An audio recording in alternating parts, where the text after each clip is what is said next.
আজকের এই ভিডিওতে আমি আপনাদের কাছে গুগল সার্চিং এর অ্যাডভান্স 3টি ফিচার শেয়ার করব, যার মধ্যে প্রথমটা থাকবে যে ক্লোজ করা ট্যাবকে কিভাবে পুনরায় ওপেন করে নেওয়া যায়।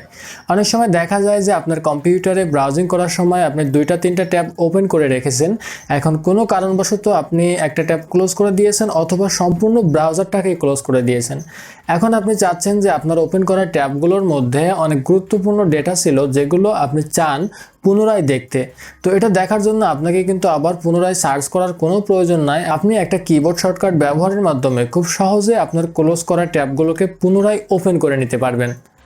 তো সেটা দেখার জন্য আমি একটা ব্রাউজার এখানে ওপেন করে নিলাম এবং আমার ব্রাউজারে দেখতে পাচ্ছেন যে এখানে বেশ কয়েকটা ট্যাব ওপেন করা আছে। তো এখন ধরুন আমি এই ট্যাবটা এখান থেকে ক্লোজ করে ফেলছি। এখন আমার মনে হলো যে এই ট্যাবটায় কিছু ইম্পর্টেন্ট ডকুমেন্ট লোড করা ছিল যেগুলো আমার পুনরায় দেখার প্রয়োজন। তো সেটা দেখার জন্য আমাকে আবার সার্চ করে বের করতে হবে যে আমি কি সার্চ করছিলাম, এবং সেই ডেটাগুলো এক্সাক্ট পেতে হলে আমাকে অনেক বেগ পোয়াতে হবে। কিন্তু আপনি যদি এই কিবোর্ড শর্টকাটটা জানেন তাহলে কিন্তু খুব সহজে আপনার ক্লোজ করা ট্যাবটাকে পুনরায় ওপেন করে নিতে পারবেন।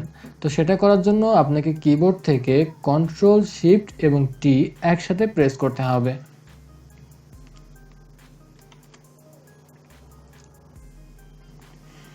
দেখতে পাচ্ছেন যে আমি কন্ট্রোল শিফট এবং টি একসাথে প্রেস করার কারণে আমার এখানে সেই ক্লোজ করার ট্যাবটা পুনরায় ওপেন হয়েছে। তো এখানে দেখতে পাচ্ছেন যে প্রথম একটা ট্যাব আছে যেটা কম্পিউটার, দ্বিতীয় ট্যাব আছে ইউটিউব, 3 নম্বরে যে ট্যাবটা ওপেন করা আছে সেটা ফেসবুক, 4র্থ নম্বরে যে ট্যাবটা ওপেন করা আছে সেটা প্রথম আলো, এবং 5ম নম্বর যে ট্যাবটা ওপেন করা আছে সেটা বাংলাদেশ রিলেটেড কিছু টেক্সট।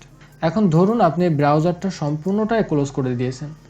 এখন যদি আপনার সব কয়টা ট্যাব আপনি ফিরে পেতে চান তাহলে পুনরায় আপনি যদি আপনার ব্রাউজারটা ওপেন করেন তাহলে এখানে দেখতে পাবেন যে আপনার ব্রাউজারটা সম্পূর্ণ ক্লিন আছে, এখানে কোনো ডেটা লোড নাই। তো আপনি যদি সেই আপনার হারানো প্রত্যেকটা ট্যাব পুনরায় ফিরে পেতে চান তাহলে আপনাকে সেমভাবে কন্ট্রোল শিফট এবং টি একসাথে প্রেস করতে হবে। কন্ট্রোল শিফট এবং টি একসাথে প্রেস করলে আপনারা দেখতে পাবেন যে আপনাদের কম্পিউটারে সেই ক্লোজ করা প্রত্যেকটা ট্যাব পুনরায় ওপেন হয়ে যাবে। এরপর 2 নম্বরে যেটা দেখব গুগল ক্যালকুলেটর।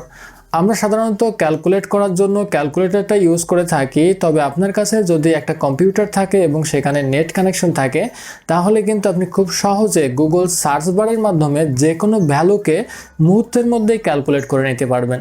এখানে আপনাদের দেখার সুবিধার্থে আমি 2টা ভ্যালু ক্যালকুলেট করছি, যেখানে 55 প্লাস 5।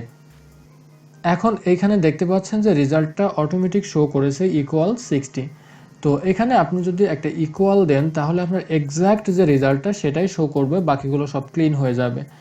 এখন এখানে দেখতে পাচ্ছেন যে 60 এটার ভ্যালু এখানে শো করেছে।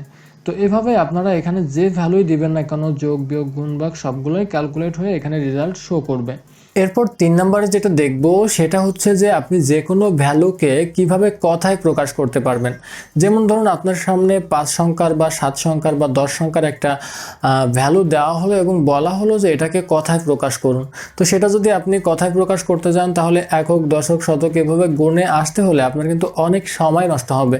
তো আপনি যদি সেই ভ্যালুটাকে গুগল সার্চ ইঞ্জিনের মাধ্যমেই কনভার্ট করে নেন কথায়, তাহলে কিন্তু খুব সহজে আপনি সেটা কনভার্ট করে নিতে পারছেন। আপনাকে এত কষ্ট করে মাথা খাটিয়ে 10 সংখ্যা 15 সংখ্যার হিসাব করার দরকার হচ্ছে না।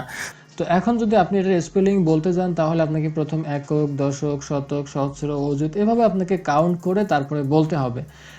তো এটা বলা কিন্তু অনেকটা টাফ হয়ে যাবে যখন আপনার কাছে অনেক বেশি সংখ্যা চলে আসবে। এখন এই ভ্যালুটাকে আপনি যদি গুগল সার্চের মাধ্যমে স্পেলিংটা করে নিতে চান তাহলে এই ভ্যালুটা এখান থেকে কপি করবেন, কপি করে গুগল সার্চে এটা পেস্ট করে দিবেন। পেস্ট করার পর একটা স্পেস দিবেন, দেওয়ার পর এখানে ইকুয়াল দিবেন, দেওয়ার পর আবারও একটা স্পেস দিবেন, দিয়ে এখানে ইংলিশ লিখবেন।